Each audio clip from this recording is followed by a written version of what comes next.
And welcome, everyone, to Sports Talk Line, where we talk sports 24/7, 365.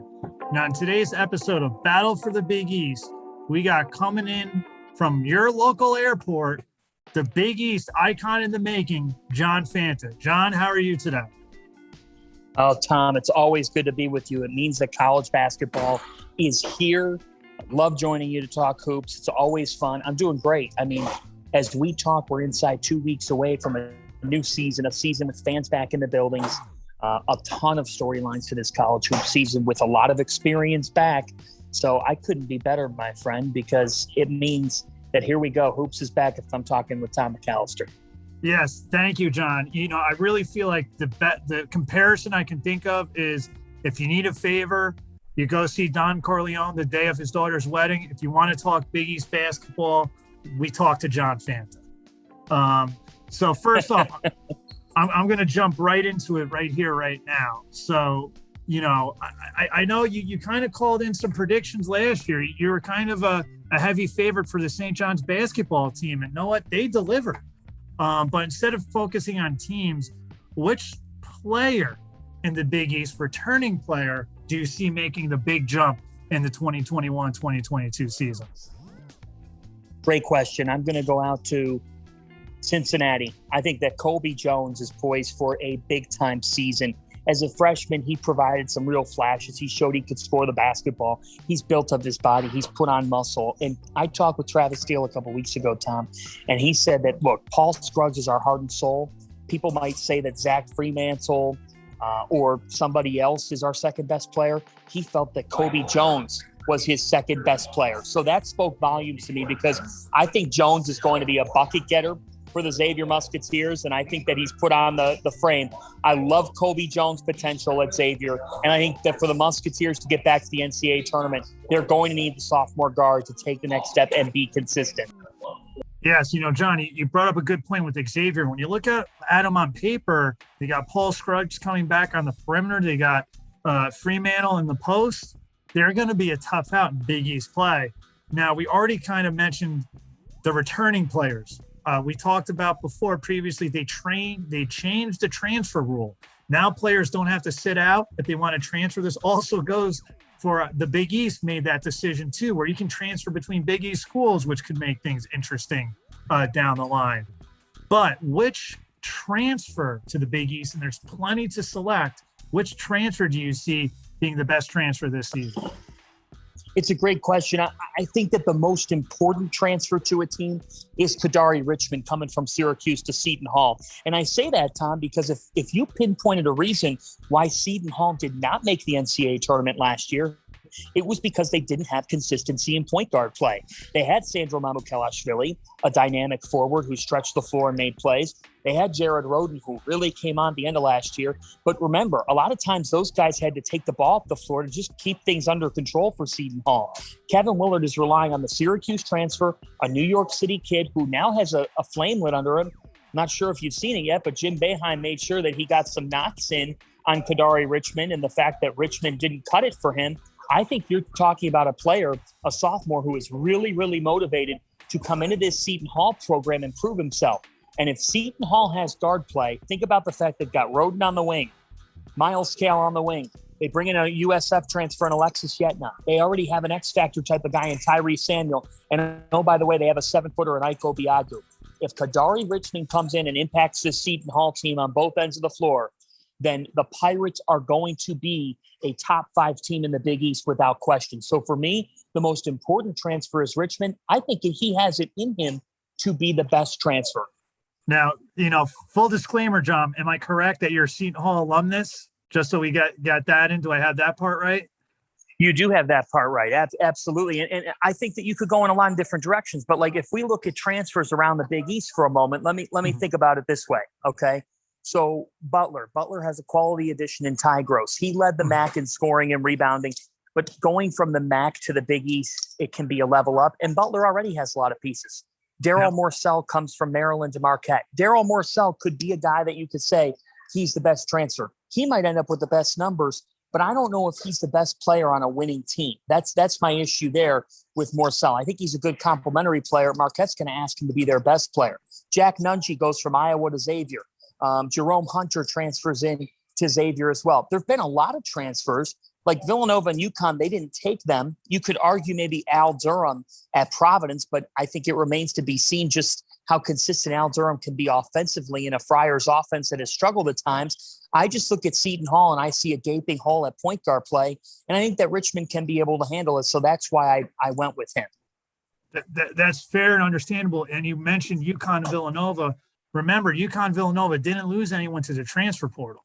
So they were going on track with the recruits coming in. So they didn't need that shift, to say the least. But, jumping in, we talked about the transfers. Now we got to talk about the freshman. The freshman who's making the most noise, and he made this most noise when he committed to Georgetown, was Aminu Muhammad. Now, besides Muhammad, who do you see being one of the standout freshmen to watch in the Big East play? Ryan Nembhard at Creighton, without question. I think that he has a chance to be really, really special for the Creighton Blue Jays. Greg McDermott has been raving to me about him and says that Nembhard is the next Marcus Zagorowski, Maurice Watson type of player for the Creighton Blue Jays. So I expect Ryan Nembhard to start from the get-go for Creighton. Creighton has a doable non-conference schedule in which he can learn, but I'm really, really high on Ryan Nembhard at Creighton, and I am really high on Jordan Hawkins over at Connecticut. I think that Jordan Hawkins, the 6'5" guard, top 50 recruit from DeMatha Catholic, is going to be able to step in. And for a UConn team that is trying to find answers on the offensive end of the floor, I think that Jordan Hawkins could be a beneficiary of that for UConn's backcourt. So I've heard really good things about Jordan Hawkins. I expect him to make an impact. I expect Ryan Nembhard to make an impact. I think that those guys are two guys that you should especially keep an eye on this season. Yeah, and I think when you look at Creighton basketball, they made it to the Sweet 16 last year. They have a lot of roster turnover this season. In the words of Dan Hurley, this is the time to get them because you won't be able to get them next year. That's the way I feel. I think Creighton, they might take a little step back, but you know what, Coach McDermott, there was some question around the program, but I think he bounced back, and I think the play on the court will prove that. But speaking about coaches, we have Jay Wright. He went into the Hall of Fame, I believe, when he got 2 national titles. And you can say, Villanova is probably behind Kentucky right now for producing players ready for the NBA. I would say the one difference with Jay Wright is Jay Wright can develop the guys who are ranked 300 into NBA players, while Coach Calipari gets guys who most likely would have gotten to the NBA and been studs anyway. But my one question is, besides Jay Wright, which current Big East head coach do you think would be the closest to being a Hall of Famer or getting to the Hall of Fame? Such a great question, because in the here and now,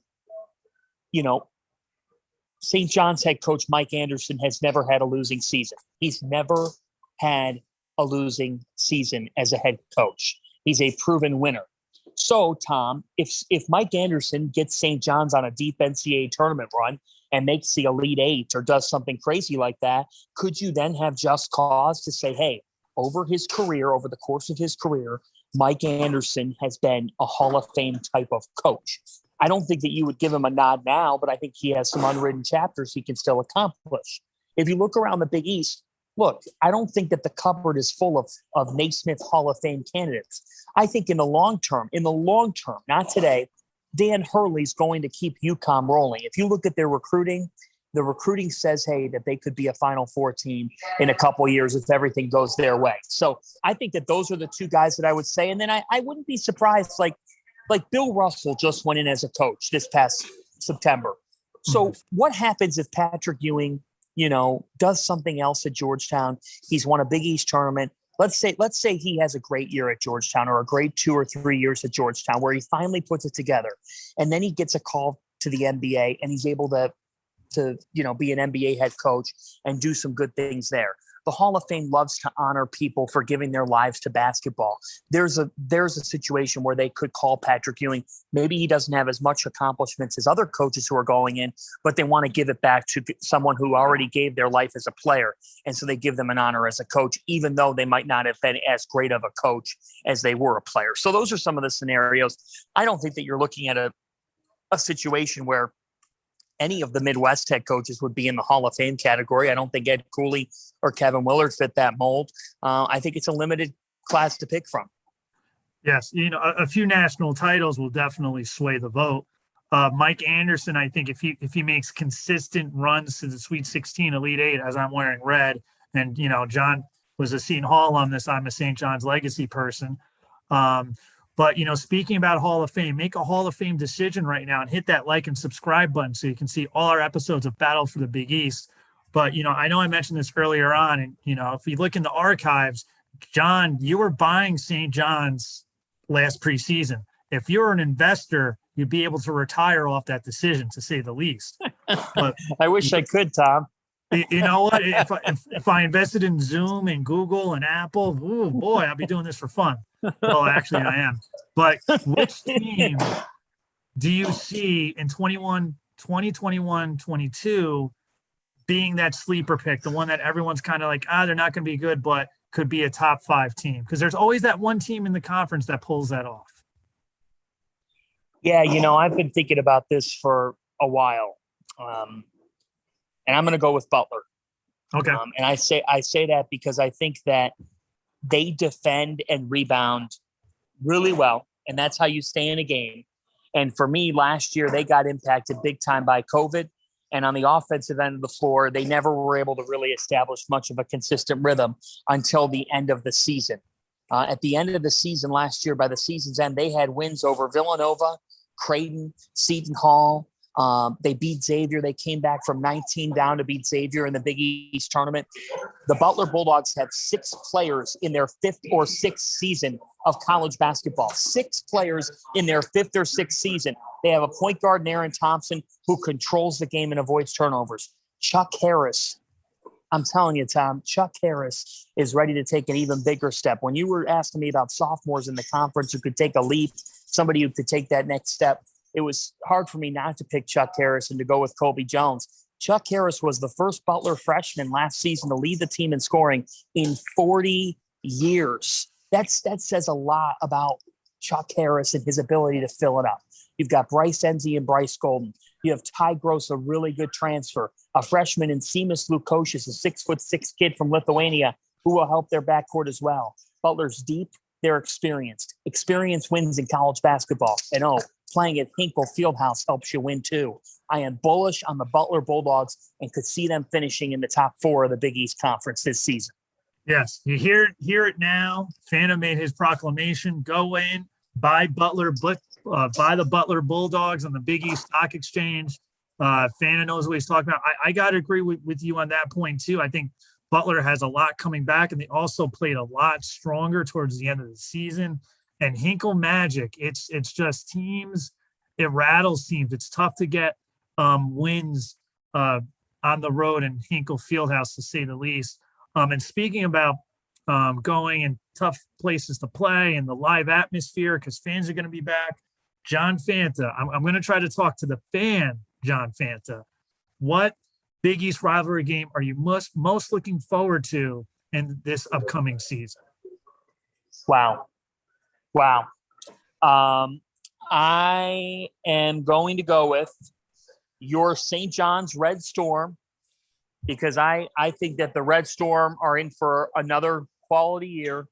And I have this date circled on my calendar, February 13th, 2022. It is a Sunday afternoon, high noon, inside Madison Square Garden, when the Red Storm welcome in UConn. And Tom, as you know, Connecticut fans like to say that MSG is their second home because of how much they've won there. Well, guess what? For St. John's fans, MSG is their home too. So for me, the fan, February 13th is circled on my calendar, because I think that when the Huskies come a-calling to Madison Square Garden to face the Johnnies, I think that MSG is going to be absolutely on fire.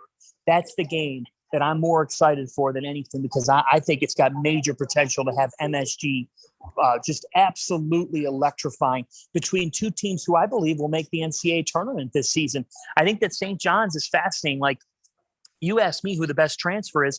St. John's has a lot to pick from, but Mike Anderson kind of has this he's kind of got this slinky like feel to him in his style, to use a Steve Lavin vocabulary term. Mike Anderson kind of has this parts to the whole, if you will. Like, if you look at Slinky from Toy Story, you've got a bunch of rungs. That's kind of how St. John's plays. They don't have, like, Champagne's going to score. Alexander will be the point guard who's the head of the snake defensively. But, like, it's not like you could say right now, oh, one of these transfers is much more important than the other. No, because Mike Anderson believes in depth. He believes in equal parts. Everybody kind of contributing, cashing in. It might be one guy's night one night. It might be another guy's night on another night. So I think that that St. John's is a team that they're going to build off last season when we bought the stock in them. They're going to keep building this. That's why we bought when we did. And I like the Red Storm and the Huskies going at it in New York City in mid-February with March just around the corner. That's the game I'm picking. Yeah, it might be an early Valentine's Day massacre, but I believe the crowd will definitely be, those St. John's UConn games. I think St. John's might be a little sore, I think, from Kemba Walker, who's finally playing for the home team 10 years later for the New York Knicks. But I think, too, going with St. John's, and you mentioned Mike Anderson, I felt like Mike Anderson treated the transfer portal like a general manager in the NBA free agency would. They needed some front court depth. They got Joel Soriano from Fordham. They got Aaron Wheeler from Purdue. I mean, St. John's fans wanted the college basketball version of Thanos, but I think they're happy with Wheeler and Soriano. They needed some shooters. They got Steph Smith from Vermont. They got Tariq Coburn from Hofstra, who literally just fell on campus. He wanted to be a physician assistant, and he was part of the program. Mike Anderson found out, be able to convince him to play one more year. So I definitely think that's going to be an interesting matchup, especially UConn St. John's at the Garden. Especially, John, St. John's got the win at Storrs, and UConn didn't come to play St. John's last year. They only played once last year. So you got to wonder if some St. John's fans will know that. Dan Hurley's a Jersey guy from Seton Hall. Dan Hurley has been killing it, recruiting him from New Jersey. So it's definitely going to be an interesting and very intense atmosphere on Super Bowl Sunday, I believe, this year too, John. Yeah, that'll be Sunday, February 13th. Actually, I think that's the weekend after Super Bowl weekend, but it's right after it. Look, once you get done with the Super Bowl, then it's all college hoops. It's all on that road to March. And for St. John's, what a big home week that'll be. Tuesday, February 8th against Villanova at the Garden. Sunday, February 13th against UConn at the Garden. And then they go to Xavier. So big stretch for St. John's to start the month of February. They're going to start with Providence at home, then at Butler, home to Nova, home to UConn, at Xavier. That's a defining stretch for Mike Anderson's Johnnies. Yeah, it definitely is. But since you kind of mentioned up Madison Square Garden, the Big East season ended with Georgetown making it was a miraculous run, John. Absolutely miraculous run through the Big East. The brackets lined up in their favor. They ran into the Villanova team without Colin Gillespie. They matched up against Creighton, and they gave Creighton problems all last year. They got the win at Omaha, and they got the win at the Garden. Which team do you see that could be seeded from 6 to 11 making a run like that in the Big East tournament coming up this season? Well, good question. So this typically is a team that at the start of the season, we're asking a lot of questions about, but at the end of the season, we've seen them grow.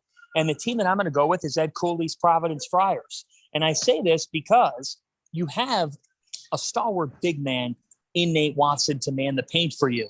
You have a situation where in the backcourt, will the real AJ Reeves show up? Because if he does, if AJ Reeves and Al Durham are supplying some consistency of offense on the perimeter, that's big for Providence. It is. And I think as good as David Duke was, Tom, I also think that sometimes he was a ball stopper. And it's not an insult to David, but when you're as good of a player as he is, sometimes you have to do everything around him. And as a result, I think Providence's offense suffered at times. They need Jared Bynum the junior point guard. He transferred from St. Joe's before last year. They need him to stay healthy. They need him to be their point guard. I think Jared Bynum, he gives me vibes of Luan Pipkins. Remember Pipkins 2 years ago, yes, who really struggled on the gates and then came on late in the season when the Friars made a major surge and they were playing as well as anybody heading in the Big East tournament. I kind of see the parallels here with Bynum and with Ed Cooley and this team. They brought in Justin Minaya from South Carolina. They have Noah Horkler, who's back for the team. This team has some pieces. They need point guard play. And if they get point guard play, I think that point guard play might start by struggling, but will evolve as the season goes on. The Friars are going to have a puncher's chance. And I will say, Tom, Ed Cooley has shown us before. He's a big motivator. He's a big energy coach. Don't count Ed out inside the world's most famous arena. He seems to thrive on the big stage, and his team seemed to thrive at the Garden. Yes, and I think you bring up a good point. And similar to Georgetown, Qudus Wahab was a monster in the Big East tournament. Nate Watson could be just as effective for the Friars going forward. So that's an interesting matchup. I'm pretty sure all Big East fans had the same reaction when Nate Watson was taking advantage of the fifth year. Great. That's exactly what we want. 20 and 10 coming back again. Oh, boy, that's the bruiser we want to see. I'm pretty sure they were elated up in Providence. But everywhere else on the Big East might have had a few other words coming out of them. But you have to credit Nate Watson. And also, too, it used to be the outside shooter as the X factor. I think it's turning into the strong big man that people aren't equipped to match up with that can be the X factor. But, John, thank you for taking time out of your day, especially being on waiting for your flight. I'm pretty sure it's been a long, hectic time for you. I truly appreciate it. I wish you the best of luck. Hopefully we can have you on down the line. And remember, listen like you play with intensity.